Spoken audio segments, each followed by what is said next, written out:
Kwa hiyo kwa katiba ya Jamhuri ya Muungano wa Tanzania, of course, unapoteuliwa unatakiwa kutimiza kazi zako sawa sawa na mujibu wa katiba. Lakini ni nani ambaye anaweza kupambana aliyemteua? Kwa kawaida, hata ningekuwa mimi, ungependa yule mtu aliyekuteua uishi naye vizuri, utumikie nchi, lakini kwa wakati huo huo na umsikilize. Kwa hiyo vyombo vyetu, nina hakika kabisa 100%, tangu place yangu ya kwanza nilivyosema kwamba vyombo vyetu viwe na ulinzi, ili wawe na uwezo wa kusema hapana kwenye baadhi ya mambo ambayo hayaendi sawa sawa. Nikupe mfano mzuri. Huwezi kuniambia eti polisi hawafahamu kabisa kuhusu utekaji. Huwezi kuniambia hivyo. Huwezi kuniambia idara ya usalama wa taifa hatujui kabisa kuhusu utekaji. Huwezi kuniambia hivyo. Huwezi kuniambia eti jeshi la wananchi halina taarifa kabisa utekaji. Hapana. Wala jeshi la magereza, wala uhamiaji, wala jeshi la uokoaji. Lazima kuwe na taarifa. Kama mkikubali kwamba majeshi haya, vyombo vyetu havina taarifa, basi Tanzania si salama pa kuishi. Lakini mimi nafahamu competence. Kwa sehemu kidogo nafahamu competence ya viongozi wetu. Nafahamu. Unajua, kuna mambo mengine unaweza ukayasema tu, ni rahisi yakiwa kwa mtu mwingine. Akitekwa baba yako, au mama yako, au dada yako, au mdogo wako, utafeel pinch. Ni hatari sana. Mimi siamini eti wakuu wetu wa vyombo hawajui kabisa watu wanakwenda wapi. Lakini nilipendekeza mimi nikasema kwamba ni muhimu sana vyombo hivi vipewe semi autonomy.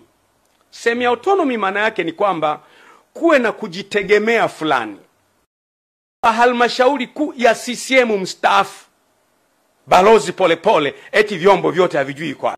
Si kweli. Kama Polepole ametuwekea akiwa Tanzania Balozi Polepole eti vyombo vyote kabisa. Kwamba vyombo lazima viwe vinafahamu iko wapi. Na kama havifahamu Tanzania sio sehemu salama kuishi. Lakini mimi kwa kiwango kidogo najua competence ya vyombo vyetu na wakuu wa vyombo. Najua. Mimi najua. Narudia tena, mimi najua competence ya wakuu wetu wa vyombo. Najua kabisa. CDF amekuwa kwenye kazi muda mrefu. Ni mtu competent. Anaiweza kazi. IGP Wambura ni mtu competent kabisa. Namfahamu Wambura tangu akiwa Kinondoni pale. Namfahamu Wambura tangu akiwa kanda maalum. Wambura amefanya kazi kule Mtwara kipindi kile cha mambo magumu. Wambura ni mtu competent. Mimi I'm 100%. Huwezi kunidanganya kwamba eti Wambura hajui kabisa. Wambura atakuwa anajua. Lakini Wambura anamwendeaje bosi wake? Kusema kwamba bosi hili swala haliendi vizuri, atapoteza kazi. DJIS eti ndugu yangu Suleiman Mombo eti hajui kabisa. Anajua. Lakini akienda anaweza kupoteza kazi. Siamini CDF hajui au generali kiongozi wa magereza hajui. Wanajua. Lakini sasa watafanyaje? Wakitulia ndani ya mimi nahakikishia Tanzania tuna vyombo competent. Kwa swala la vyombo tu ni competent, lakini hatujapata a mechanism ya kuwalinda hao wakuu wa vyombo ili na wao watulindie nchi yetu.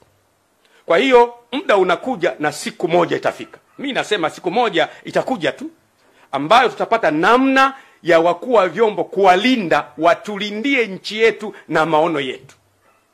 Ndugu zangu, my countrymen, kama tusipofanikiwa kuilinda nchi yetu, ipo siku nchi yetu njema tutaipoteza. Kwa sababu motive ya mgombea yote ni kushinda uchaguzi. Hata ningekuwa mimi, motive ya mgombea yote ni kushinda uchaguzi. Na anaweza kutumia njia ambazo zina damage nchi ili ashinde uchaguzi. Lakini motive ya nyie wakuu wa vyombo na vyombo vyetu ni kulinda nchi. Akija mtu mnamlinda, anamaliza, anaondoka. Anaingia kwa mujibu wa katiba, mnamlinda, anaondoka. Ndio wajibu wenu. Lakini itakapofika wakati tukaona aibu kusema juu ya mambo yanayohatarisha taifa, kuna siku tutakuwa na wakati mgumu sana. Ndugu zangu, ninyi wakuwa vyombo ni binadamu. Niruhusini niongee na nyie. Si nyie mnayoendesha ya mambo ya utekaji, si nyie. Wala sio vyombo vyenu. Si nyie wala sio vyombo vyenu vinavyoendesha mambo ya utekaji. Lakini siku zijazo hamtaepuka kabisa kutamkwa mkiungamanishwa na matukio haya yaliyotokea wakati wa utawala wenu. Kwa mfano, watu watasema mwaka ule kipindi kile ambacho DJIS alikuwa fulani, miaka ile ambacho CDF alikuwa fulani, miaka ile ambacho mkuu wa jeshi wa polisi alikuwa fulani, miaka ile ambayo mkuu wa jeshi la magereza alikuwa fulani, miaka ile ambayo mkuu wa uhamiaji alikuwa fulani na mkuu wa jeshi alikuwa fulani, ndiyo miaka ile ambayo watu walitekwa sana. Hamwezi kukana kwamba si ninyi, lakini miaka ijayo historia itawarekodi kwamba ninyi mlipokuwa wakuwa vyombo mambo haya yalitokea. Mimi naongea na nyie moja kwa moja kama mtumishi wa Mungu. Na ukiniona naongea hivi kwenye nyakati ambazo ni za hatari kama hivi, nyakati ambazo balozi anatoweka, hakuna neno lolote kutoka serikalini kwamba mstaafu wao ametoweka, hakuna. Watu wamekwenda mahakamani, ruling ya mahakamani na yenyewe inasema kwamba na wenyewe hawajui, mahakama hawajui. Kwa hiyo huwezi kumpata popote. Ukiniona mimi nazungumza kwa uchungu kabisa. Nchi ni yetu sote. You cannot avoid in the future that when they talk about these abductions, that your names might be connected, not in a sense that you are doers of those matters, lakini majina yenu yatatajwa, yataungamanishwa na hayo. Mimi nawashauri, pamoja na loyalty yenu kwa mamlaka, ambao ni jambo la muhimu na lazima. Loyalty yenu kwa mamlaka jambo la muhimu na lazima. Pamoja na loyalty yenu kwa mamlaka, liangalieni jambo hili kwa muhimu sana. Linawaunganisha nyie na utu wenu na familia zenu na watoto wenu. Si kwa sababu mmefanya, ni kwa sababu nyie ndio mlikuwa wenye mamlaka ya kulizuia hili jambo. Si kweli eti vyombo havijui Mdude na Soka wako wapi. Si kweli eti vyombo havijui Ali Kibao alichukuliwaje. Si kweli vyombo havijui Polepole kaondokaje. Si kweli. Vitakuwa vinajua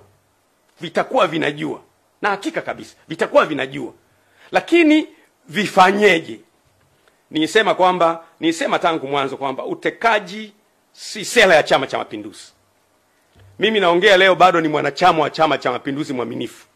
Na nataka niwaambie baadhi ya watu ambao wanaongea maneno. Mimi sijawahi kuwa mwanachama wa chama chochote Tanzania. Kama ukipata kadi ya Josephat Mathias Gwajima kwa chama chochote, sijawahi kuwa mwanachama wa chama chochote zaidi ya Chama cha Mapinduzi. Ndiyo maana napozungumza Chama cha Mapinduzi ndio chama kinachotawala. Tunakihitaji sote.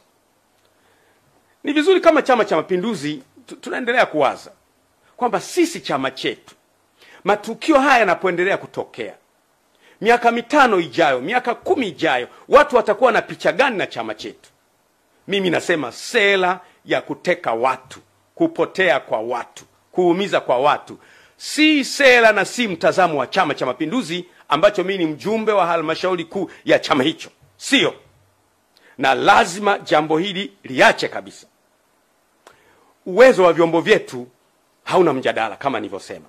Lakini wakuu wa vyombo walindwe. Narudia tena, wakuu wa vyombo walindwe ili na wao wawe na uwezo wa kutulindia nchi yetu. Tusipowalinda wakuu wa vyombo tumeshindwa. Angalia historia ya nchi yetu. Tumefanya kazi vizuri sana kwenye operation nyingi za kimataifa. Nakumbuka kule Kongo, Sudan, Somalia, Lebanon, Afrika ya Kati mpaka Komoro. Vyombo vyetu vimefanya kazi. Haiwezekani mpaka mgogoro wa kule Kibiti ambao ulikuwa umetishia tulisolve. Leo vyombo haviwezi kusolve shida ya kutekwa watu. No. Haiwezekani. There must be a problem. Na problem mimi naendelea kuisingle out. Problem ni siasa. Msitufuate sisi wanasiasa sana. Politicians are out to win election. Politicians are there today and they are not there tomorrow. Wanasiasa wapo leo kwenye hizo nafasi na kesho hawapo. Ninyi mtakuwepo kwa sababu ya taaluma zenu. Simameni, stand up. Stand for our country. Nchi yetu ni watoto wenu. Nchi yetu ni wajukuu wenu. Nchi yetu ni mama mdogo, mama mkubwa, shangazi. Wanadamu wote ni ndugu. Narudia tena, wanadamu wote ni ndugu. We are all from the same family. Pengine kwa sababu ya muda mwingi umepita tunasahau, lakini asili yetu wote ni kutoka kwa Adam na Eva. Sisi wanadamu wote ni ndugu. Akitekwa mama itakuuma sana. Akitekwa dada itakuuma sana. Akitekwa mwanao itakuuma sana. Leo haikuumi kwa sababu unahisi hao si ndugu zako. Sisi sote ni ndugu. Na watekaji wamefika mahali ambapo wana ujasiri. Nikamsikiliza mkurugenzi wa Jamii Forum, Mero, anasikika anasema kwamba yeye alipigiwa simu. Akaambiwa na mtu, bwana, tutakuteka, tutakuua na Watanzania watakulilia kwa siku 3 afu baadaye watasahau. Yaani mtekaji ana ujasiri wa kukupigia simu na kukwambia, bwana, tutakuchukua, alafu Watanzania watalia siku 3 watakusahau. Anakupigia simu. Ndugu zangu, we must wake up. Huu utekaji tunauresist kwa nguvu zote. Mimi binafsi na uresist leo, kesho, wiki ijayo. No, it can't happen in our country. Jambo hili lazima likataliwe. Hatukuliona kule nyuma. Hii ni dharau iliyopindukia kwa mtekaji kukupigia simu na kukutisha. Leo watu wengi wamekimbia nchi. Mwanamapinduzi askofu wetu hayupo, wamekimbia. Sikiza nikwambie, kina Mwakipesile wamekimbia, wengi wamekimbia, wako nje. Wengine siwezi kuwataja kwa sababu ya hadhi zao. Maaskofu wa madhehebu makubwa kabisa wamekimbia nchi kwa sababu tu ya kusema sema. Sikiza niwaambie, at least mimi ni kiongozi wa taasisi. Unapokuwa kiongozi, watu wote hawezi kukubaliana na wewe.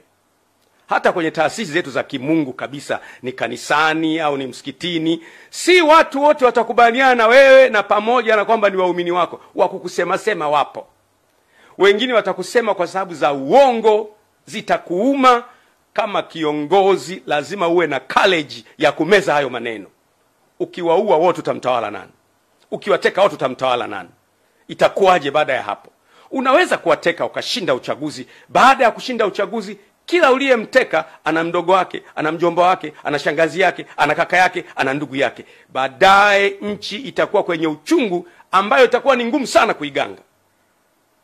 Amkeni. Nasema tena, this is a last wake up call. Hii ni kengele ya mwisho ya kuamsha kwamba amkeni, tutapoteza nchi. Kataa utekaji, disappearance of persons. Kwa mimi siamini kabisa kama kwa vyombo havifahamu, lakini vyombo tangu mwanzo nimesema sio vyombo, lakini kuna kakitu fulani ambako huwezi kugusa. Kwa sababu kuna watu wengine wanapotekwa wanakuja wanaelezea. Kwa mfano kuna huyo bwana aliyetekwa, yule Satifa nafikiri, ambaye alipelekwa anasema mpaka Katavi, pigwa risasi, akaachwa kule mahali. Aliporudi anaelezea kabisa, nilichukuliwa Dar es Salaam nikapelekwa hapa, anaelezea. Kwa hiyo haiwezekani kwamba watekaji hawa hawafahamiki kabisa. No, wanafahamika. Lakini kwa nini hakuna desperate means za kuwapata? Why? Mtu anaweza kunijibu kwa unafiki. Akanijibu asema, wewe Gwajima bwana, hawa watekaji unasema wanafahamika, basi tuambie ni kina nani. Ndugu yangu, Mo alitekwa pale Korosham wakati ule. Mimi nilipiga kelele, rudisha Mo. Kama unabisha, nenda kwenye YouTube. Nilisema mrudisheni Mo. Na wakati ule rais alikuwa Magufuli, whether yeyote, utekaji haukubaliki anytime. Wakati kina Roma Mkatoliki wanatekwa, mimi nilipiga kelele. Wakati utekaji ulikuwa umeshamili, nilipiga kelele. Tangu wakati wa Magufuli na wakati huu sikubali utekaji. Kwa mambo mema ambayo yetu sote, it does not belong to a single entity. It belongs to all of us. Tanzania ni yetu sote, si mali ya mtu mmoja, ni mali ya Watanzania wote. Siasa huja na kuondoka, na wanasiasa huja na kuondoka, lakini Tanzania inadumu vizazi hadi vizazi. Lazima tuilinde nchi yetu. Ndiyo maana mimi nasema kabisa, kuna kikundi kanakoshughulika na utekaji. Sio vyombo, sio vyombo. Mimi na hakika si vyombo, kuna kakikundi kanakoshughulika na utekaji, na ninapoongea sasa hivi kakikundi haka kanakasirika kweli. Huyu Gwajima mbona hajatekwa yeye? Huyu Gwajima unasikia, huyu kaondoka, yule kaondoka. Watu wanakwisha nchi na tuko kimya. Msiba ukiwa kwa jirani yako, utakuwa na ujasiri wa kwenda kuandika kwenye daftari na changia. Siku utakapopatwa na msiba, huwezi fungua macho yako. Wake up. What is happening on your neighbor, it will soon happen in your house. Kinachotokea kwa jirani yako kitatokea kwako. Ni muhimu sana. Kwa hiyo mimi nasema kabisa, narudia tena, nielewe emphasis yangu. Mimi I speak a problem and I suggest a solution. Ili shida hii ishe, lazima vyombo viwe na kujitegemea fulani. Utafika wakati watu watakuwa very bitter, wanakuwa na uchungu, kunakuwa na mkusanyiko wa watu mbalimbali ambao wana uchungu kwa sababu ya A, B, C, D. Mkusanyiko wa watu pamoja ni ngumu sana kuwatibu. Kumbuka, kila kinachoanza huwa kina mwisho wake. Anything that begins has an end. Kuna siku utekaji utakoma, na utakoma soon. Mimi na hakika kabisa. Mungu aliyeumba wanadamu hawezi kuruhusu mwanadamu unakuja unachukuliwa kwenye nyumba tu kama jogoo, unachukuliwa kwenye nyumba kama kondoo, unapigwa, alafu asubuhi watu wanao michirizi ya damu hiyo, balozi polepole kaondoka. Alafu unafuatilia wapi? Mahakama haijui, polisi hawajui, kila mtu hajui amekwenda wapi, nobody knows. Jamani, haiwezi kuwa nchi. Na mimi mambo haya siyakubali kabisa. Ni mwanachama wa CCM na nitaendelea kuwa mwanachama wa CCM, na naamini kuna wanachama wengi wa CCM wenzangu ambao nao hawakubali utekaji. Kama unakubali ni wewe, lakini mimi no, sikubaliani na utekaji. Kwa hiyo ni lazima wakuu wetu wa vyombo na wasaidizi wao walindwe, ili na wao wawe na uwezo wa kutulindia nchi yetu. Yeyote yule akiingia kwenye target, watamuona, watakuwa na ujasiri wa kusema wewe hapana bwana, acha. Na wakisema hapana, haitawaletea madhara. Simaanishi kwamba wakuu wetu wa vyombo ni waoga, no. Na mimi ni binadamu, mtu aliyeniteua nikiona anafanya jambo najua kwamba kuna consequences zake. Nitapata consequences. Na mtu, wewe umelay down maisha yako yote, umetembea njia ya uongozi kuanzia kule chini, umepanda mpaka kule juu, leo uje upewe matatizo pale juu, unashindwa. Mwanadamu ameumbwa na haya. Kwa hiyo nashauri mno, nashauri sana, na hili jambo itakuwa ndio tiba permanent ya utekaji na mambo mengine yanayohusiana na utekaji. Tiba ya ulinzi wa maono ni hivi kwamba ili maono ya nchi yalindwe, tuwe na vyombo vya kulinda maono. Kwa mfano, mimi nilipokuwa bungeni nimezungumza sana kuhusu maono ya muda mrefu. Nikasema kwamba hakuna nchi yenye uwezo wa kuendelea kwenye miaka 10 au 15 au 20. Nchi zinaendelea kuanzia miaka 50, miaka 100. Na nchi zile ili ziendelee, lazima kila rais anayeingia madarakani aendelezee pale mwenzake alipoishia. Continuation. Rais A anaingia, anaendelea, halafu rais mwingine anaingia, kunakuwa na muendelezo kwa sababu maono ya taifa ya kwetu. Nikupe mfano mzuri. Kwa mfano, Rais Nyerere anaishia hapa. Anaingia Mheshimiwa Mwinyi, anaendeleza alipoishia Mwalimu. Anaingia Mheshimiwa Mkapa, anaendelea pale. Anaingia Mheshimiwa Jakaya, anaendelea pale. Anaingia Magufuli, anaendelea pale. Anaingia Mama Samia, anaendelea pale. Hizi continuation zinatupa maendeleo. Lakini lazima kuwe na maono ya taifa yaliyoandikwa. Nimesukuma bungeni mpaka kweli Mungu amesaidia tumeandika maono. Lakini shida, tutayalindaje haya maono? Yatalindwaje? Yatalindwaje haya maono? Ndiyo, tumeandika kwenye makaratasi hapo. Vitu vingapi tumeviandika na havifanyii kazi? Ataingia kiongozi, hafanyi yale maono.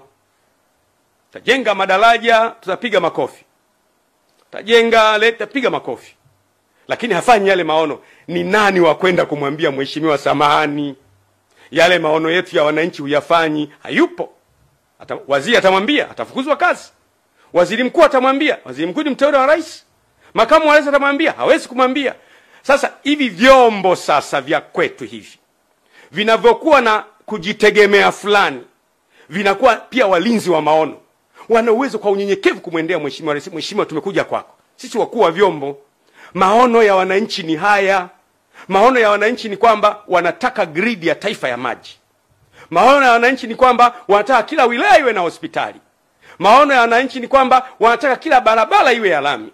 Maono ya wananchi wanasema kila mtoto mwenye uwezo wa kusoma chuo kikuu asome chuo kikuu. Maono ya wananchi ni kwamba asipatikane mtu wa kukaa kwenye nyumba ya majani.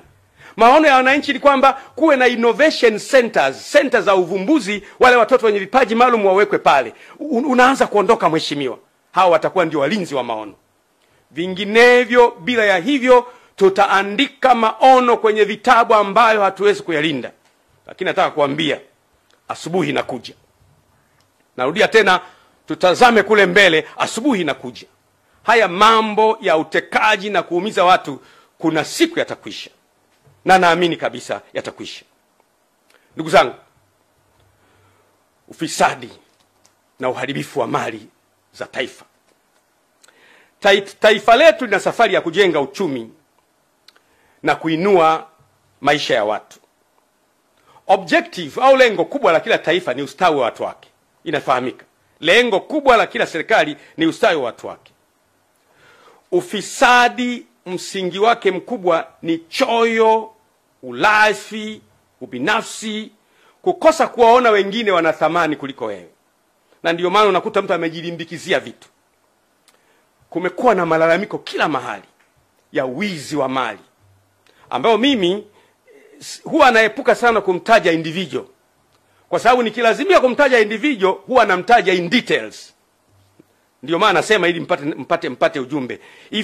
If I am obliged to speak an individual, I have to detail the individual. Na mimi singependa sana. Lakini wizi umezidi.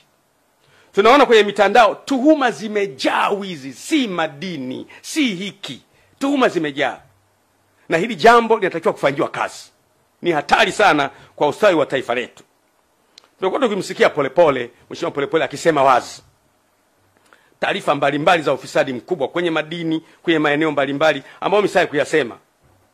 Sitaki kuyasema kwa sababu mimi nimekuwa kwenye kamati ya bunge ya biashara, viwanda na uwekezaji wakati ule.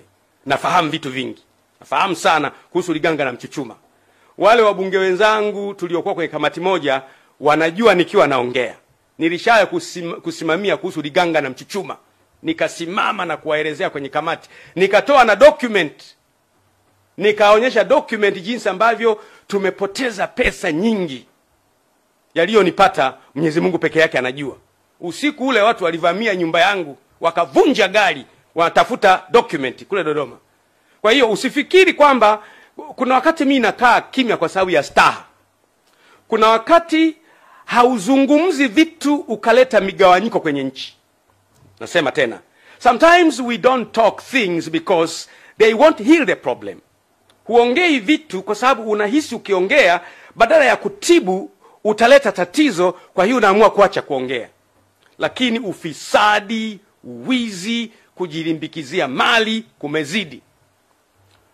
Mimi ipo siku ambayo ikilazimika ninaweza kukutajia akaunti za watu walizo camouflage fedha na kwenye majina ya watu na kampuni tofauti. Naweza kutajia. Lakini nawaza itajenga nini? Inaleta bitterness na ugomvi na uchungu kwa watu. Lakini vyombo ndio vingekuwa na uwezo wa kutulindia haya. Kumbuka kilio changu mimi ni vyombo. Nani amfunge paka kengere? Ni nani? Nani huyo atakayesema kwamba huyo hapo? Hamna. Mwizi hawezi kumkemea mwizi mwenzake. Shetani akimkemea shetani, basi ufalme umeanguka. Siwezi kuongelea mambo ya gesi, makaa ya mawe, mambo ya madini, yameongelewa sana. Lakini nisikilizeni niwape neno hili.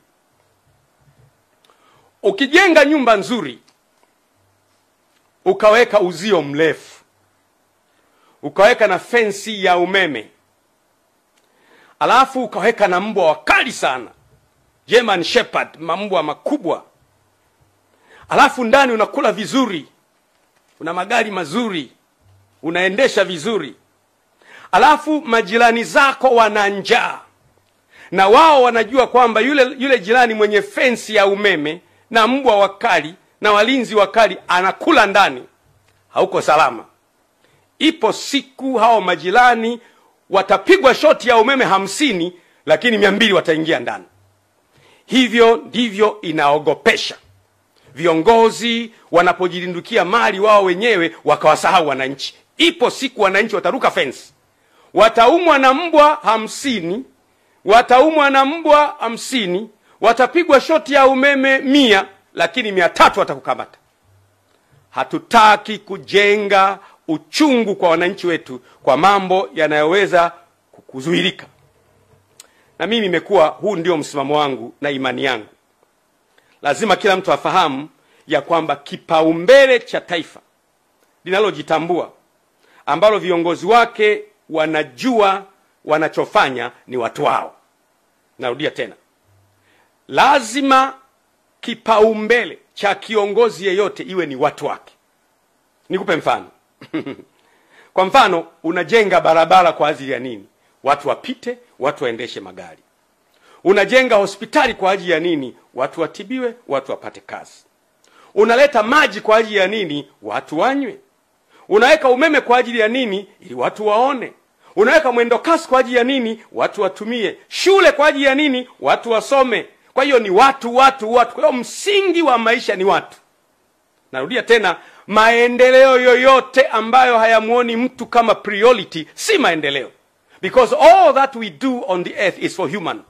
If you only remove human, all what you're doing is useless. Chochote unachofanya duniani ukiwa hai ni kwa ajili ya watu. Ukimwondoa mwanadamu tu havina maana. Magorofa yote haya, nyumba hizi zote zenye air condition, kama wanadamu wote hawapo, baada ya muda ni mapango ya mbweha. Kwa hiyo mwanadamu ndiye anatakiwa kupewa kipaumbele, kuheshimiwa, kusemeshwa vizuri, kusikilizwa. Lakini leo sisi tunawateka hawa wanadamu sasa. Unasema natakujengea jumba afu namteka huyo. Na kuletea maji afu namteka huyo. Na kujengea barabara afu anatekwa huyo. Lazima kiongozi yoyote anayejua anachofanya, focus yake iwe ni watu.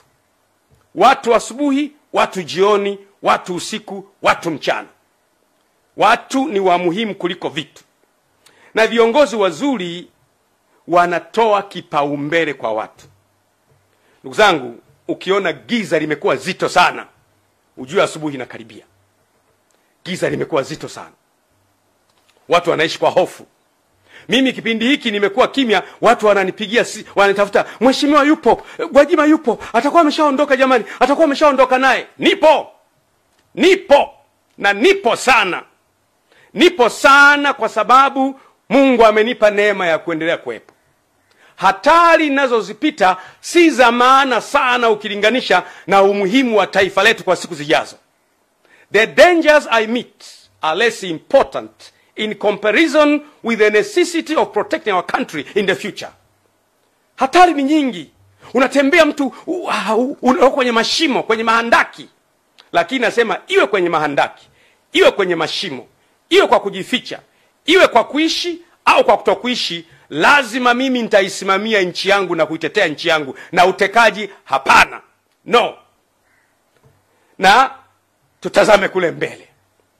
Asubuhi inakuja. Siku ambayo kutapambazuka, tutembee mitaani, hatuna hofu ya kutekwa wala kupotea. Siku ambayo mtu atakuwa wa thamani kuliko kilomita za barabara ya lami au ya zege. Siku ambayo uhuru wa kuongea na kukosoa utakuwa wazi, utazungumza bila kumwogopa mtu. Siku zinakuja. Sasa hata kuipata haki imekuwa shida. Unaona mtu anahangaikia haki. Kwa mfano, nikupe mfano mzuri. Vyombo vya kutoa haki kwa mkono wa sheria vinatakiwa kuwa famu. Mahakama zetu ziwe famu. Bahati nzuri sana, jina hakimu au jaji ni jina la Mungu mwenyewe. Biblia inasema kwamba msingi wa kiti cha enzi ni haki na hukumu. Maandiko yanasema hivyo. Msingi wa kiti cha enzi cha Mungu ni haki na hukumu. Kwa hiyo mtu akiitwa hakimu au mtu akiitwa jaji ni jina la Mungu, kwa sababu Yesu anaitwa hakimu wa haki. Kwa hiyo watu wanapotafuta haki kwenye mahakama hawazipati. Unaweza kufika wakati watu wakafa moyo, wakatumia njia isiyo sahihi kuipata haki yao. Nitoe mfano. Kwa mfano, unamwona mheshimiwa kwa mfano Ruhagampina, mgombea wa chama chake ACT. Tangu alipoanza kugombea akatolewa, amehangaika mahakamani mpaka muda wa kampeni umeisha. Yaani muda wa kampeni umeisha, bado anatafuta haki. Hebu jaribu kuimagine, anatafuta haki tu na yeye awepo kwenye ballot paper apigiwe kula, mpaka muda wa kampeni siku 60 zimeisha. Juzi nimemwona yuko mahakamani anatafuta haki. Muda umeisha, anatafuta haki. Amekata rufaa, hajapata bado, anahangaika, hajapata haki bado, mpaka muda wa kampeni umeisha. Sasa hebu niulize, kama mtu anatafuta haki kwenye chombo cha kumsaidia apate haki, hawezi kuipata, atafuta haki wapi? Na waomba sana, ni muhimu sana kuwaza hayo. Wakati mwingine unaona huruma sana. Lakini muone Tundu Lissu. Tangu mimi nilipotoa mapendekezo kwamba ili nchi iwe stable, iwe vizuri, mwachieni Tundu Lissu ajiunge na chama chake, na wenyewe wagombee, tushindane. Tutawashinda tu. Sisi Chama cha Mapinduzi chama kikubwa, tutawashinda. Anahangaika leo na haki. Lakini Father Kitima ambaye alipigwa, mpaka leo aliyempiga hajapatikana. Na hao watu waliompiga wapo. Lakini Balozi Humphrey Polepole, mbunge mstaafu, mwenezi wa Chama cha Mapinduzi na mjumbe wa kamati kuu na mjumbe wa halmashauri kuu ya taifa, mstaafu, amepotea. Dar es Salaam amepotea. Yaani Dar es Salaam unapotea. Dar es Salaam polisi hajui umekwenda wapi, jeshi la wananchi hajui umekwenda wapi, familia hajui umekwenda wapi, lakini umepotea. Lakini msifikiri kwamba watu wanaopotea wanapotea kabisa. Hapana. Hapana. Yule mtu anayeshughulika kukuteka ametumwa, ni binadamu. Baadaye pembea anasema, bwana unajua iko hivi, iko vile, iko hivi. Watu wanajua. Mimi nawashauri mno, vyombo jitahidini kwa kadiri mnavyoweza kukisaka kikundi hiki ambacho kinateka watu katika nchi. Na mgundue kwamba pamoja na kwamba sio sisi, lakini siku zijazo tutakuja kuunganishwa kwamba tulipokuwa madarakani matukio haya yalitokea. Jambo zuri likitokea, heshima inawaendea nyie. Narudia tena, jambo zuri likitokea katika nchi, heshima inawaendea nyie na vizazi vyenu milele na milele. Jambo baya likitokea, aibu inawaendea nyie milele na milele. Kwa nini tunamsoma Mangungo? Tunamsoma Mangungo leo kwa sababu Mangungo wa Msovelo alikuwa anauza watu wake. Mpaka leo sidhani kama mtu atakubali kuitwa yeye ni wa ukoo wa Mangungo, kwa sababu ukoo ulishaharibika. Kwa hiyo mambo ambayo yanafanyika yana reflect kwenye kizazi chako miaka ijayo. Ni muhimu sana watu wanapotafuta haki wapate haki yao, ili watu wasife moyo. Makanisa ya Ufufuo na Uzima ambao mimi nayaongoza, ni kiongozi wao, yalifungwa kwa sababu mimi nilitoa hotuba ya kupinga utekaji. Unaona sasa ilipofika. Unaona ilipofika. Sasa unaweza kujiuliza, mimi nilipinga utekaji, makanisa yakafungwa. Ina maana aliyefunga makanisa na utekaji wana uhusiano?